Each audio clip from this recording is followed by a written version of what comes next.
Saudara, tahapan hadirnya moda transportasi kereta api di Papua Barat menjadi impian pemerintah Provinsi Papua Barat dalam meretas hubungan transportasi masyarakat di pelosok pedalaman dalam mendongkrak sektor perekonomian. Tim Leader Pekerjaan Penyusunan Rencana Induk Perkeretaapian Papua Barat, Sony Herdiana, menjelaskan kepada media, pihaknya akan berfokus pada sisi teknis pekerjaan fisik perkeretaapian. Tentunya hal ini akan dibarengi dengan penyelesaian lahan masyarakat adat. Ya, saya kira sih sangat penting ya, karena transportasi itu sudah menjadi kebutuhan. Orang harus bergerak, barang harus bergerak, ekonomi mau tumbuh ya dia harus jual keluar dari wilayahnya, maka harus ada yang menghubungkan antara titik dengan titik yang lain.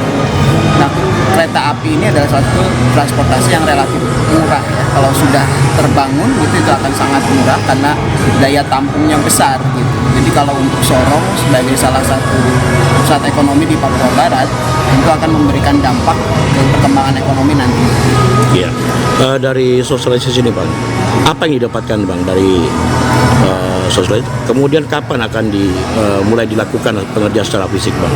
Ya, kalau sosialisasi ini kan sebenarnya supaya ada sepemahaman, karena rencana perkeretaapian Papua Barat ini kan satu provinsi ya, lintas kabupaten kota. Nah, itu harus sepemahaman antara kabupaten yang satu dan kabupaten yang lain dengan kota. Saya kemudian perlu pertemuan-pertemuan untuk menyamakan persepsi, jadi nanti bisa saling mendukung.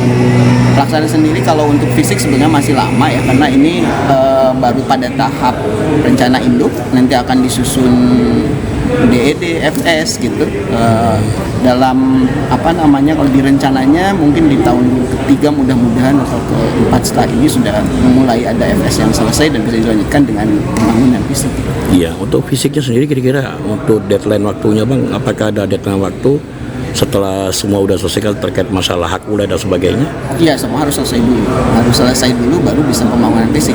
Tahun berapa itu Bang dikira Bang? Agak sulit disampaikan sebetulnya kalau tahun, tapi kalau direncana itu jadi kita bertahap.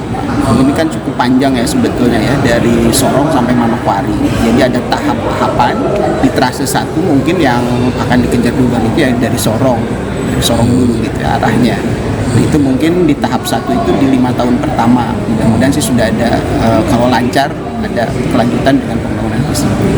Iya. Tapi untuk tahunnya sendiri Bang belum diketahui.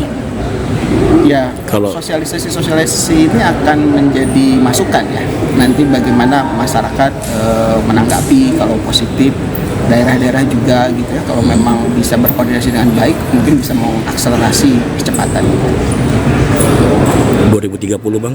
2030 harapannya sudah bisa terbangun sebagian dari rencana sampai ke Manokwari. Oh gitu Bang ya. Tapi dari hasil pertemuan tadi Bang, kita lihat macam sedikit alot terkait masalah lahan dan sebagainya Bang. Kira-kira untuk rute yang akan dilintasi ini Bang, dengan topografi alam yang ada di Papua Barat seperti apa Bang gitu Bang?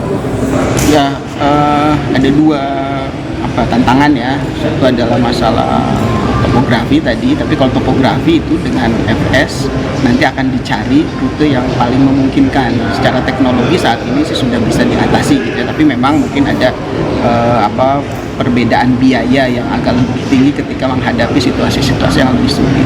Tantangan yang kedua adalah bagaimana bisa diterima oleh masyarakat, terkait juga tanah-tanah mungkin tanah adat dan sebagainya. Nah, ini sosialisasi ini salah satunya ada itu.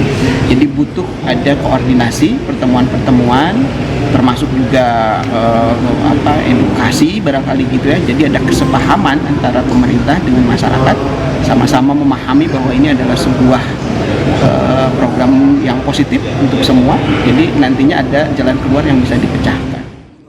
Sony Herdiana optimis di tahun 2030 pekerjaan fisik serta groundbreaking mampu dilakukan sesuai target yang direncanakan. Lexi Sitanala, Cewam Channel.